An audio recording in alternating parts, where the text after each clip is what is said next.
Uh, that was it. All right. Celebrities killed by their own fans. South Korea just bullied another celebrity to death. Russia makes a massive mistake as Trump Zelensky fallout. Oh, what happened to Russia? I think it's ridiculous that we're focused on this border in Ukraine. I got to be honest with you. I don't really care what happens to Ukraine one way or another. As I'm sure everyone has heard by now, Zelensky's meeting with Trump did not go as planned, and Russia had quite a bit to. Oh yeah. Also, to finish JD's statement, he meant it in the fact that right now we have our own problems in the United States. And then he wants us to go put in more money for us, or more money for him to fuel his fucking war machine. To say about it after the fact. But fortunately for Zelensky and Ukraine, it seems that almost every leader in the world came to Ukraine's support. So today, let's get into how Russian officials reacted, how Putin is reacting, and how the world leaders are coming to Ukraine's support. First, here's the statement Putin made a little before the Zelensky-Trump meeting. Let's listen to that. Oh. Dear participants of the FSB meeting, today you see, we all see, how rapidly the world and the situation in the world are changing. In this regard, I would like to note that the first contacts with the new American administration inspire certain hopes. There is a reciprocal attitude to work on restoring interstate relations, on gradually resolving the colossal volume of accumulated systemic and strategic problems in the world architecture. And it was these problems that at one time provoked both the Ukrainian and other regional crises. We understand that not everyone is happy with the resumption of Russian-American contacts. A part of the Western elites is still determined to maintain instability in the world, and these forces will try to disrupt or compromise the dialogue that has begun. We see this with you. We need to take this into account and use all the possibilities of diplomacy and special services to thwart such attempts. And most importantly, as before, it is important for us to firmly protect our national interests, sovereignty, life and freedoms of our citizens from any threats. Now, I have said this before and I'll say it again. There's no independent TV in Russia. There's no media channel, TV channel, or a newspaper that can criticize Putin or Kremlin. In fact, a lot of Russian media gets their talking point straight from Kremlin. That's why I like to call them Kremlin TV. Now, all throughout this war, the Kremlin TV has been saying that Russia is at war with the collective West. That's referring to Europe and the United States. But now their tone has changed. They don't want to piss off Trump. They don't want to piss off the United States. So now they're saying that Russia is not at war with US, but rather the old order, Europe. So let's listen to this segment from none other than Steve Rosenberg from BBC. He has this great series where he covers how Russian media is covering this war. And just before the Zelensky-Trump meeting, their tune was different. Let's listen. Until very recently, there were two derogatory phrases that popped up a lot in the Russian media to identify Russia's chief enemies: the collective West, often meaning America and Europe, and the Anglo-Saxons, meaning mainly America and Britain. However, the thaw in US-Russian relations and the tensions between Donald Trump's America and Europe have for now changed the official narrative here and the language. Suddenly, the collective West doesn't seem very collective anymore, and Moscow no longer identifies the US and the UK as one and the same. So, in the eyes of Moscow, who is the enemy now? Well, I'm seeing this phrase a lot now: the old world, meaning Europe, often with a negative connotation. Vladimir Putin talks about a section of the Western elite which is determined to preserve instability. Also, references to the party of war in Europe, which hates Russia and Trump. Now, oh, yeah. Even Putin knows that the NATO, right? Even Putin knows that some of the EU nations are a little suspicious, right? And they do hate the U.S. for some reason, whether it was for Trump or Biden or right whoever. But they do have some sort of disdain, right, for right U.S. Whether we have all the armaments or what, whether we have all the power or what, we don't know. Maybe because of our constitution and we say fuck you to EU and the UK a lot. Maybe that's why. Maybe they don't like our constitution that much. Let's get into the comments that came out of Russia after the whole Trump-Zelensky spat, which I personally think was started because of the comments made by JD Vance. But anyways, here's the first statement that came from Russia's foreign ministry spokesperson. From JD Vance, did you hear what fucking Zelensky wanted? I would have been like, dude, you're asking way too much right in front of all the fucking cameras. And and there was no guarantee that this shit was gonna happen because we still have to talk to Putin. Right? Just because you have one side of the deal done doesn't mean that Putin is gonna maybe come to the table too. Right? There was no guarantee that Putin was gonna be okay with the deal after everything was said and done with Zelensky, right? He could have changed his mind. We don't. I think Zelensky's biggest lie of all his lies is the statement in the White House that Kyiv regime in 2022 was left alone without support. What Zelensky really now meant we know that that he was left Zelensky alone was trying the to fact that play Ukrainian some soldiers weird were fighting games. alone, To be while honest, Russian soldiers were fighting with the North Korean soldiers, even some Middle Eastern soldiers that Russia was bringing in by tricking them. So there were foreign soldiers on the ground supporting Russia's invasion, while Ukrainian soldiers were fighting alone. Again, Russia is having help from North Korea, and it seems like some Middle Eastern faction that we don't know about. But Zelensky seems to be kind of doing the same too to fucking Russia with all their weird operations that they tried to go in. Again, not alone in a sense that no one was supporting them. We all know the West has been providing Ukraine with weapons and equipment. Oh yeah, we've been providing them with a lot of shit. We even allowed him to, the United States specifically gave him the go-ahead to use long-range missiles. Literally. Western soldiers ever joined the fight, and that's what Zelensky was referring to. Anyway, let's continue the statement. How Trump and Vance restrained themselves and didn't punch this is a miracle of endurance. Clearly, Russia was very happy with everything that went down, and now they're doing exactly what Russia always does: add fuel to the fire. Russia has been trying to achieve this goal of somehow getting the United States to stop providing aid, stop providing weapons to Ukraine, because then Putin thinks that he can take over Ukraine in just 3 months. Now, well, if he really thinks that, he's gonna have problems with the EU nations, because the EU nations are probably going to provide money and stuff for them.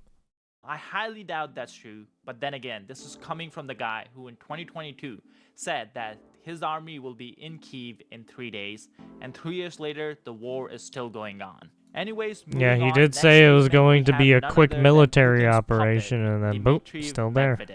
Let's read this. The insolvent P finally got a proper slapdown in Oval Office. The real Donald Trump is right. The Kyiv regime is gambling with World War III. I don't know where Medvedev gets his news from, but I feel like the country that keeps saber-rattling about launching nukes on other countries is the one that's risking World War III, not the country that's defending itself against Putin's senseless invasion. But again... Yeah. I get his perspective that if we're just talking about Ukraine, sure. But we're talking about also the NATO nations, too. Right, or some of the NATO countries that they sign deals and peace treaties and are a part of NATO. And some of those countries are have probably pissed off Putin in some form. I wouldn't expect Medvedev to know any better. After all, only news he gets is from the Kremlin TV. Moving on, let's get into how European leaders reacted to everything that went down between Trump and Zelensky. First of all, we have President Macron, who was one of the first world leaders to make a public statement supporting Ukraine. So let's listen to that. We all know the situation. There is an aggressor, which is Russia. They attacked people, which is Ukraine. I think we were all right to help Ukraine, and to sanction Russia 3 years ago, and to continue doing so. Oh, yeah. Yeah, and people forget the sanctions are still up, by the way. Right. And you guys keep fucking crying about your bullshit.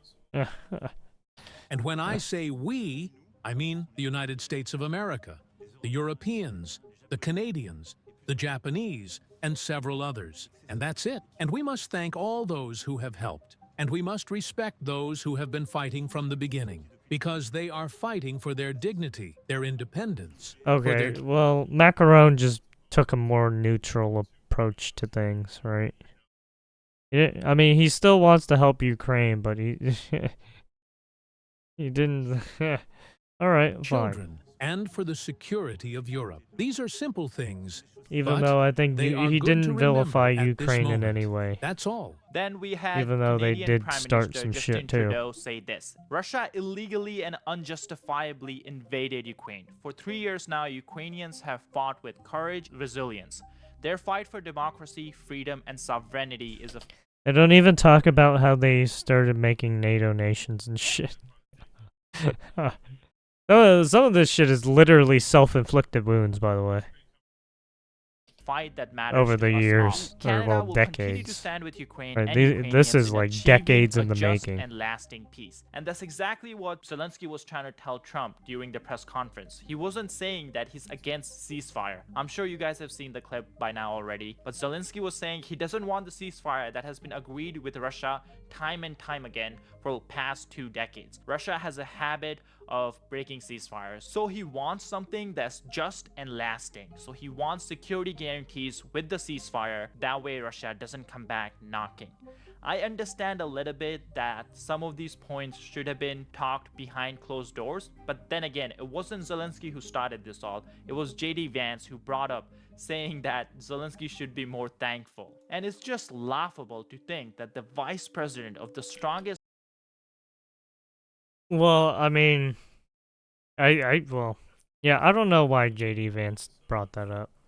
I mean, well, he's not bringing up, right, he's not bringing up the fact of what fucking Zelensky said before all that shit. Not only that, he brought out the vanilla folder shit too, so it's like, I don't know, man. You're giving Zelensky too much credit. Right, he's doing a lot of shady shit. This country in the world doesn't know his news, doesn't know his facts. Also, I don't know if this guy is an American, but if you caught on to what Zelensky said, particularly, he wanted soldiers, he wanted money. He wanted anti-air defense, right? He wanted our intellectual right? He wanted our stuff. Like, he wanted everything. Right? He wanted anti-air defense. He wanted our right? He wanted our defense systems. And it's just like, yo, dude, what are you talking about? Get the fuck out of here. If we just go to Zelensky's Twitter, whatever it's called, we can see easily. He was right. He wanted to take the whole fucking kitchen sink with him. Fuck that guy. He was asking way too much in front of the cameras, when you know that he can't be asking that shit. He has no power to be fucking asking that shit, especially in front of the fucking cameras. Seconds that he has said thank you, showed his appreciation to the United States and all the other countries that are helping Ukraine countless and times. to think that people think otherwise, it's fucking insane. Seconds. It takes anyone less than 30 seconds to find something like this. And it's not just the tweets that he's saying thank you in. Whenever he's meeting anyone, whenever he's meeting with the Congress, whenever he's speaking in the Capitol or speaking at the White House, he has said thank you many, many times. Even today, when he met with Trump, first thing he said was thank you for the support. But that's not something.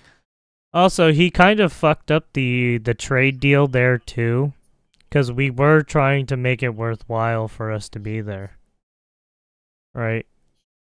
And then Trump decided to cancel, right? He said no to the LNG, right? He said no to the LNG stuff. There was a reason why he said no to a lot of that stuff. is because some of that shit was supposed to be talked behind closed doors. Alright, you're not supposed to reveal certain information. There's a reason for the fog of war all the fucking time. Vance cares about. All he cares There's about always a is fucking getting his reason. moment. But anyways, people want to let's play some continue fucking with the stupid messages that games. came They pouring want in to play from with all the human world lives. leaders. Next I up, mean, we by have all the means, Vice play with President human of the lives. Go ahead. European Commission, You want to and be this a is the fucking message. dictator Ukraine and play is your Europe. war We games? stand By all Ukraine. means. We'll step up our support to Ukraine so that they can continue to fight back the aggressor. Today, it became clear You that want to the play free world chess? needs You a new want to leader, play and chess it's with up to people's us, lives? By all Europeans, means, to go take ahead. this challenge. I personally believe that one of the biggest supporter of Ukraine going forward will be Germany. And the reason I say that is because of their new chancellor that's about to get in the office. His party has won the election, but it's likely that he'll be announced as a chancellor in next few weeks. I don't exactly know the details of the German politics. The government and coalitions are formed, but it's expected by everyone that he's going to be the new chancellor. And this is what he had to say about Russia just a few days ago. Let's listen to it. The first question we must ask ourselves is whether we will continue to support Ukraine no, so that it can yeah, the new defend Germany itself. chancellor. In my opinion, we have not done enough so far. Hopefully he can hopefully he can smack Olaf Scholz, right? I think Olaf Scholz is a dumbass. I think this bitch too. I think she was in the right, these people hate freedom of speech. I don't know about this guy. He could be one of those guys, I don't know. Would not already be lasting 3 years as of tomorrow. The second question we must ask ourselves is how we can secure NATO territory in the immediate vicinity of Ukraine. You are probably familiar. How do we get NATO territory in the vicinity of Ukraine? Maybe stop talking about NATO like that. Familiar with Poland's stance on this issue, Poland and the Baltic states place the highest importance on better protecting NATO territory in their countries. That is why the Federal Republic of Germany is also building a brigade in Lithuania. This is the right thing to do, and these are the questions we must address at this moment. Everyone else is not addressing them at all right now. And this was the statement he put out right after the whole thing What happened. the fuck are Dear those Zelensky, small countries stand with gonna Ukraine in do? good times They and barely in have a testing goddamn times. military. We must never confuse aggressor and victim in this Did you see terrible war. It wasn't just these leaders which that I military showed you was guys. just Almost every European dancing leader dancing came out in around like support of oh yeah, Zelensky and Finland. Ukraine. Was This it Finland? includes Spain, Norway, Sweden, The Finnish? Ireland, UK, Dancing France, around as we like have already idiots. covered, Fuck. and any other country you can think of. So this was definitely a great show of support for Zelensky and Ukraine. It's clear that Ukraine is not Dancing going around to be like left fucking out schoolgirl. hanging against Russia. There are many countries, European countries. I that don't are even ready to know if step those up were and fill soldiers, the void if to the be United honest. States does decide to pull its aid. Now, I quickly want to turn our attention to here in the US and focus on how people from the administration reacted to all this after the fact. First of all, we have none other than President Trump. This is what he had to say after his whole spat with Zelensky. I don't know what to call it exactly. Is it a spat? Is it a fight? Is it an argument? It definitely has big consequences, but I guess... I mean, it was calling definitely what an they wanna call it. argument. But this is what Trump had to say as to why he was angry with Zelensky. Let's listen. We had a meeting today, as you know, with President Zelensky, and I would say it didn't work out exactly great. From his standpoint, I think he very much overplayed his hand. We're Yeah, looking and for peace. honestly, that speech that Zelensky gave, it just made it sound like he wanted to push more into Russia.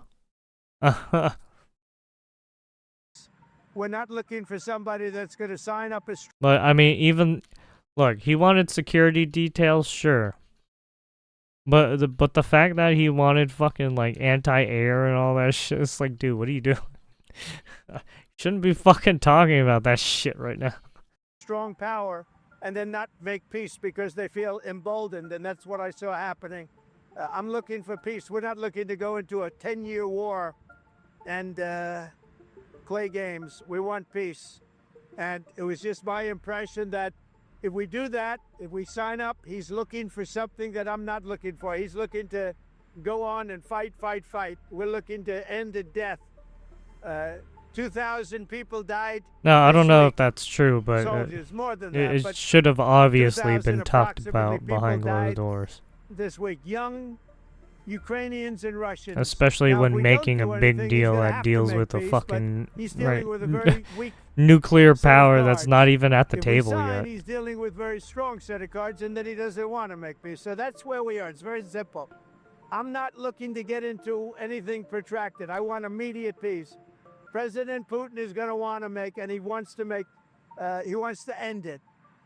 And you saw what I saw today. This is a man that wants to get us signed up and keep fighting, and we're not doing that. Not for this country. What does Zelensky need to do to restart? What? What does Zelensky need to do to restart talks with? He's got to say, I want to make peace. He doesn't have to stand there and say about Putin this, Putin that. Yeah, all him making those negative comments things. about He's gotta say, I Putin wanna and make yada peace. yada. I don't want to It's like, fight dude, a war what any are you longer. These doing? people are dying. He doesn't have the cards, just so you understand it, okay? I can tell you.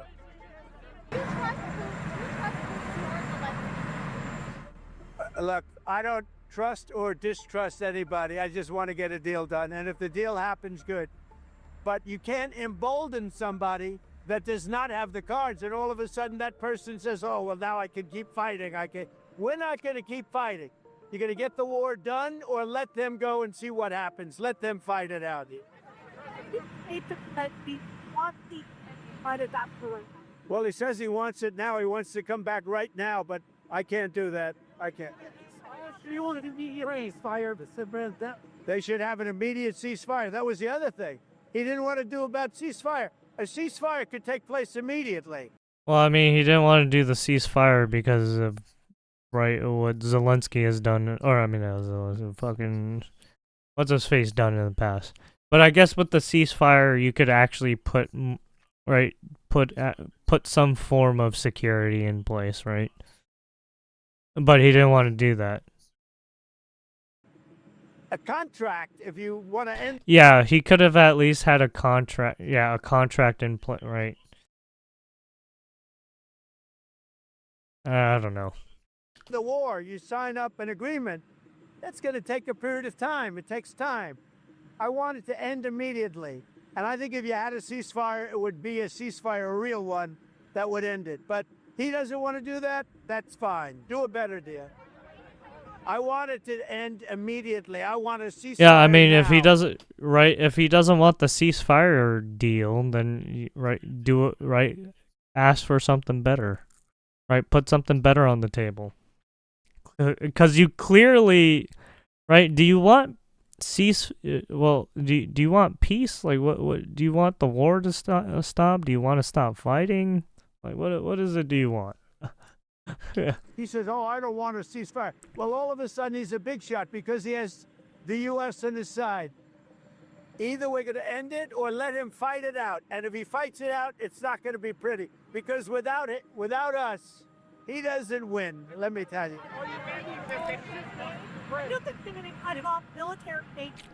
It doesn't matter what I'm considering. I'm just telling you. You saw what I saw today. That was not a man that wanted to make peace. And I'm only interested if he wants to end the bloodshed. Thank you very much. This is a point I have made earlier, but I'll say it again. Zelensky was not trying to say that he does not want a ceasefire. He was saying that he does not want a ceasefire similar to 20 other ones that Russia has signed before, true. And they have broken all of them. And that's the point he was trying to make, that a ceasefire... I mean, I get his point. I think people are, like, reading too deeply into it. Because there was obviously some things was said behind closed doors before the fucking press conference and shit. So it's like, I get people are trying to give their 2 cents, but it's like, there's more to the story. But if you want to do that, sure, I guess. Without proper security guarantees, is not going to achieve what President Trump himself wants to achieve, a just and lasting peace. Trump has himself said it before, that he does not want a peace where the fighting just resumes 2-3 years later. Oh, okay, and so he does talk what about Putin it. is trying to get right now. His military is struggling, his economy is struggling. He just wants a quick ceasefire so he can rearm, he can fill up his coffers, prepare for another invasion, and just come back after 2 years. And Zelensky is trying to point this out to Trump all the while saying that Russia has broken every single ceasefire they have signed before with Ukraine, and he does not want same thing to happen again. Well, see, the issue is we don't know what the ceasefire would entail. Alright. Also, you're talking about a deal with with a different president. So it's like when you have the ceasefire contract and agreement, there's probably going to be some stipulations at the end of that too. Probably to guarantee, hey, we can protect you for this many long, right? But the fact that Zelensky didn't want to sign the agreement, then how can we protect him if he didn't want to fucking sign the ceasefire agreement, right? At least that's my understanding. Right? He didn't want to sign a simple a start. Basically phase 1 of the contract. Hey, we can help you, but you need to say that we want your help. And basically, he didn't sign the fucking ceasefire contract, so it's like, oh, what do we do? And that's why he's seeking proper. We didn't want the help. It doesn't have to be U.S. troops in Ukraine. Zelensky has made that clear. It could be U.S. weapons, a weapon that's strong enough that can deter Russia. Honestly, if you had that first initiation of that contract, I think it would have been okay for the next step. But the fact that he didn't take that first step, he didn't take that leap of faith, in a sense, it's like, yeah.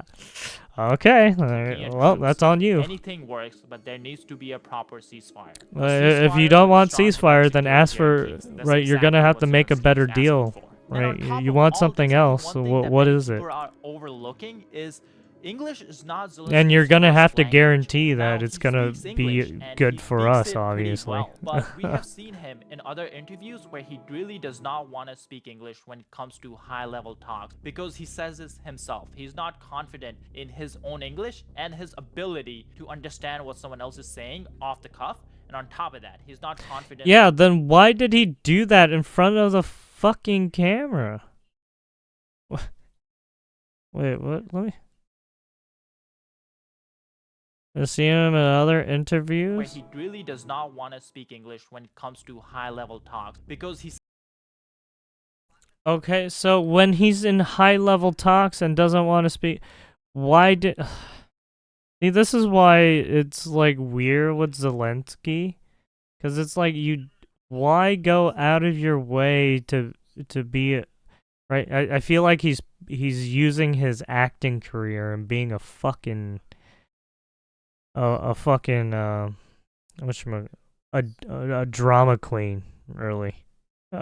says this himself. He's not confident in his own English and his ability to understand what someone else is saying off the cuff. And on top of that, he's not confident with... you could obviously, he didn't know a lot of, like, metaphors and certain metaphors or idioms that Trump and J.D. Vance were saying.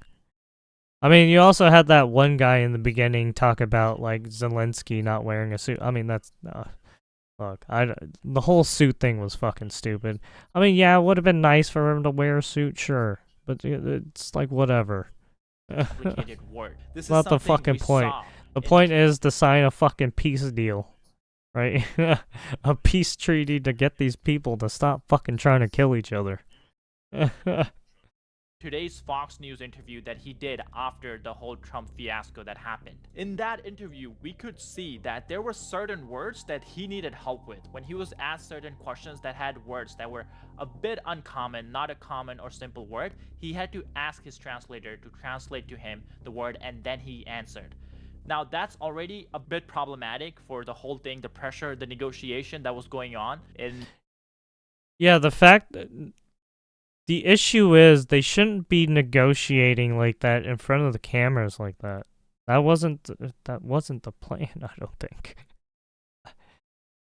The White House, but on top of that, when English is not your first language, you don't speak it fluently, another thing that many people misunderstand is the tone of English, the tone of the way he speaks. He's not paying attention as much to if his tone sounds aggressive or not, and he's just saying something in the simplest way he can, and other people may take that as to being aggressive, even though that's not what he meant. Now, many people are not paying attention to this, and I doubt this is going to change anything, but I just wanted to point that out to you guys. But anyways, all the while Zelensky is here in the United States meeting with President Trump, trying to figure out a way to bring peace to his country, stop all the killing. Guess what Russia is doing? They are sending drones into Ukrainian cities and they're targeting hospitals.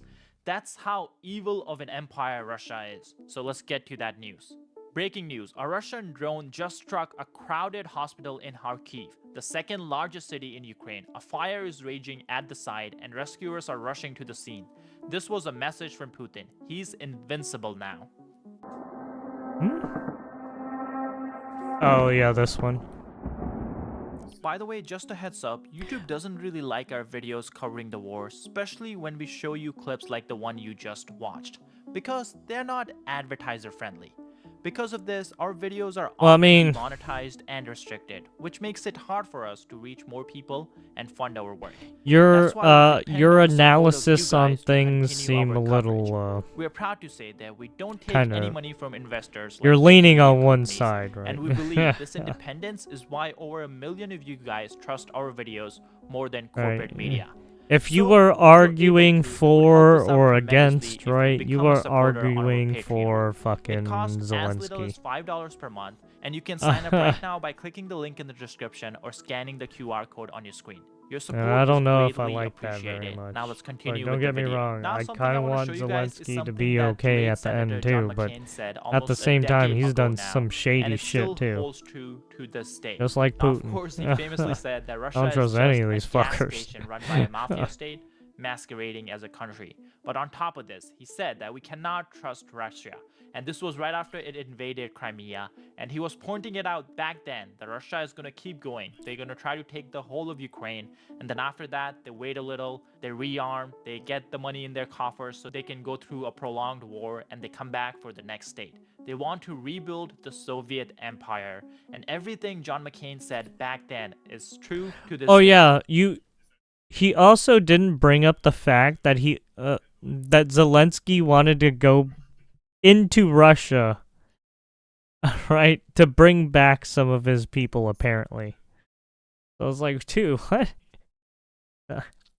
That peace deal is not looking too good if you want to go into Russia and do that kind of shit. Because we don't even know to what extent that's true or not. And we have the benefit of the hindsight, and we can say that some of his predictions were on point. So let's listen to this clip together. The United States of America, first of all, has to have a fundamental reassessment of our relationship with Vladimir Putin. No more reset. Oh, God. No more, oh, no, not McCain. Why are you listening? See, this guy is listening to the Warhawk McCain. See, this is why, I mean, I understand his analysis sometimes, but, treat him for what he is. That does not mean remission of the Cold it's a War, little, but it you're does mean missing some treating him information in the there. way that we understand an individual who believes in restoring the old Russian Empire. Practically speaking, what does that matter? How do you treat him? Well, I think economic sanctions are a very important step. Identify these kleptocrats and look. Russia is a gas station masquerading as a country. Russia is a gas station. It's corruption. It's a nation that is really only dependent upon oil and gas for their economy. And so economic sanctions are important. Get some military assistance to Ukrainians, at least so they can. You say oil and gas, but I'm pretty sure they have earth minerals too, right? Rare earth minerals. Republic. Look at Moldova Some of and that Georgia, gold, both of whom are occupied some of that by silver, Russian troops as we speak. You know what I'm talking about? Path Some of towards that cobalt. membership in NATO. There's a myriad of steps that we can take, And it'll be very interesting to see to what degree they can't say join us who are dependent they can't on say Russian energy the supplies. Isn't that minerals. part of the problem? Is that the economies Because back are then they weren't talking intertwined, about the minerals. in many ways. First of all, there's some Right, this is back Russian then money with from the McCain elite and certainly right does help out 2014, in, right? real estate and a It number was of things all in your- talking And saying about that in the long term, money we should be working to get and energy oil. supplies to Ukraine and other countries in Europe. We are an abundant now energy exporter. Oh We yeah, should be using that energy. long-term Yeah, strategy back then it we was should be all about figuring energy. out right now. Excuse me, that was with Obama, who gave you sheets, and I gave you javelins. Yes. I gave you the javelins to take out all those tanks. Obama gave you sheets. In fact, the statement is Obama gave sheets and Trump gave javelins. You got to be more thankful, because let me tell you, you don't have the cards. With us, you have the cards, but without us, you don't have any cards. Trump and Zelensky had their first meeting today, and the goal of the meeting was to sign the minerals deal that both parties had already agreed to. Unfortunately, things did not go as planned. There was a little bit of a press conference before the signing, and here things got out of control. I have never seen something like this ever before. It was heated, it was contentious, and I have a feeling that this will become one of the most consequential moment in the future of this war. So let's watch the whole thing together. Ah, To say really terrible things about Putin. does and he then just say, watch the whole Hi, thing? Vladimir, how are we doing on the deal? That doesn't work that way. Because I don't really I'm not care aligned about with watching Putin. the whole I'm not thing. aligned with anybody. I'm Because aligned I already with the seen it United like States of multiple America, times. and for the good of I don't really the need to see world. it again. I'm aligned with the world, and I want to get this thing over with. You see the hatred he's got for Putin. It's very tough for me to make a deal. Putin, and then Putin for you to come to the Oval Office. Disrespect. That was Yeah. None of that happened. At the end of the day, me. That was with Obama, who, in fact, you have the cards. thing that's not a lot of people who'll spend Because let me tell you, you don't have the cards. With us, you have the cards. But without us, you don't have any cards. Now, there are going to be a lot of people who'll spend a lot of time analyzing every single second of that clip to figure out who was to blame. But at the end of the day, one thing that's not gonna change is the fact that it has already happened. It was definitely not a good thing for either countries. Only person who's happy about this is Vladimir Putin and Russia. And what makes this situation even worse is the fact how things unraveled after this. I mean, so initially the plan is Vladimir Putin really happy? I mean, he's losing troops. I mean, is he really happy? He's losing a lot of, right, money, troops. Right, he's got sanction out the wazoo, right? He's not. I mean, I guess you could say he's doing kind of okay, but at the same time, he's probably hurting. So I'm pretty sure. I mean, he might be feeling the squeeze, you know. So I don't know about that. I don't think anybody's winning, to be honest. Would have lunch, they would have a signing ceremony, and they would have a proper press conference.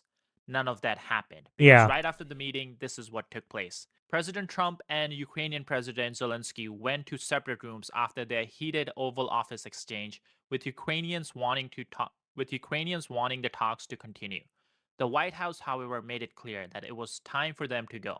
Trump ordered the Ukrainians to be told to leave, and that's exactly what happened. Yeah. This is the statement Trump published after Zelensky left. A statement from President Donald J. Trump. We had a very meaningful meeting in the White House today. Much was learned that could honestly, never... I think he probably stopped the deal right there because he wanted to fucking just probably let people cool off and rethink what they wanted out of this deal. Because it seems like there was some things that were not explained or talked about, right? Or something like that, I don't know. Be understood without conversation under such fire and pressure. It's amazing what comes through emotion, and I have determined that President Zelensky is not ready for peace if America is involved, because he feels our involvement gives him big attack when Europe this Sunday in UK, if I'm remembering correctly. But let's see, I think we'll learn more as the day progresses. On Sunday, Unfortunately, at this time, we have no further news from the Ukrainian side. Hopefully, there's a meeting soon, but station they answered many questions. To me personally, it seemed like the things started to get a bit hostile when JD Vance stepped in, and I should remind everyone that JD Vance You think it got hostile with JD Vance? I think it got hostile when he started talking about certain fucking topics. And then bringing out that fucking vanilla folder. I was like, dude, what are you doing? If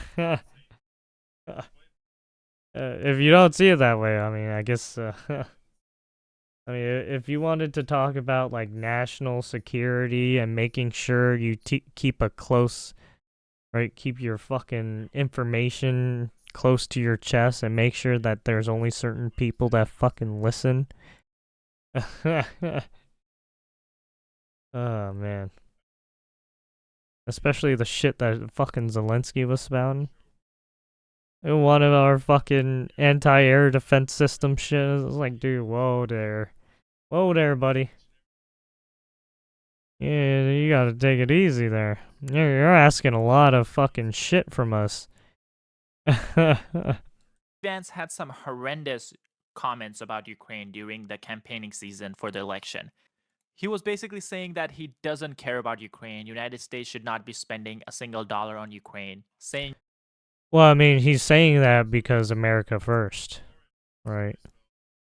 In terms of what is it, right?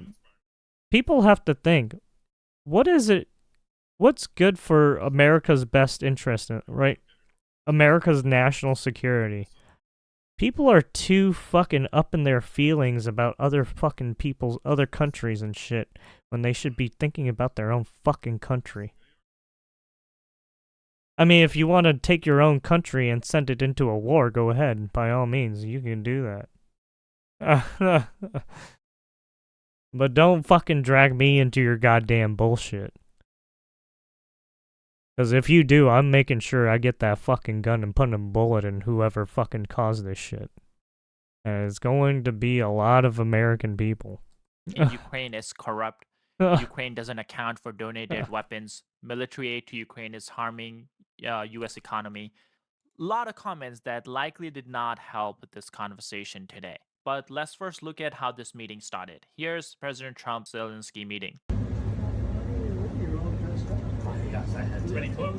Oh, yeah. Before the Ukrainian soldiers who returned from Russian captivity. And these... Wait, no. Are these AI photos, dude?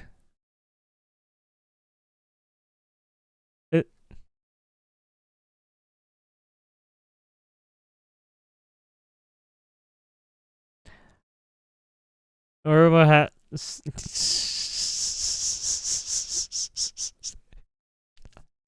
you motherfucker. I know what you're trying to do there. You're trying to see if you can sweeten the deal, eh? You're trying to squeeze, huh? Quickly do want to show you guys some reactions people had in the room. So first one, we have Zelensky. Have the clip of the Zelensky. Because you'll get a ceasefire faster. She's just like, oh fuck. Visit. Thank POTUS, Congress, the American people. But yeah. Ukraine needs just and lasting peace. We are working exactly for that. One person he did not thank, at least to me it seems like, is JD Vance. And I truly believe that's when things started unraveling. Look, I understand he wanted certain guarantees, but you can't make those guarantees on fucking camera, can you? How do we know you're not gonna pull a fast one like fucking Putin did? How do we know you're not gonna pull a fast one like all the fucking EU nations have done? Fucking pushing NATO into all these other fucking countries for some reason. Again, extending their fucking border when they weren't supposed to. A little shady.